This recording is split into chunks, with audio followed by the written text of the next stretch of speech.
మాసాల ముందే నగరంలో మొత్తం కూడా ప్రతి డ్రైన్ కూడా డీసిల్టేషన్ చేయించి ఎక్కడ కూడా ఎంతలా తుఫాన్ వచ్చినా కూడా ఇబ్బంది లేకుండా ఏదైతే చేశాడో, ఇదే కాకుండా భవిష్యత్తులో ఒక్క నెల్లూరు నగర నియోజకవర్గంలోనే 50 కోట్ల రూపాయలతో నగరంలో ఉన్నటువంటి ప్రధాన డ్రైన్లన్నీ కూడా నిర్మించేదానికి టెండర్లు కూడా పూర్తయిని త్వరలోనే అవి కూడా ప్రారంభమవుతాయి. ఇదే కాకుండా అభివృద్ధి పదంలో నెల్లూరు నగర నియోజకవర్గాన్ని, నెల్లూరు సిటీని అన్ని రకాలుగా ఒక రోల్ మోడల్గా తీర్చిదిద్దేదానికి ఈ రాష్ట్రంలోనే నెల్లూరు కార్పొరేషన్ ఒక రోల్ మోడల్గా తీర్చిదిద్దేదానికి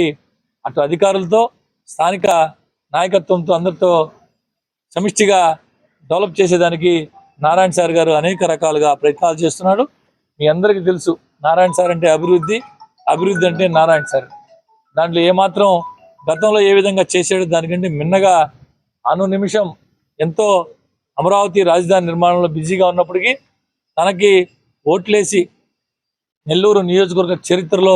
ఎప్పుడు లేని అత్యధిక మెజార్టీతో గెలిపించిన ప్రజలకు తన వంతు చేయాలని చెప్పి అనేక రకాలుగా పనిచేస్తున్నటువంటి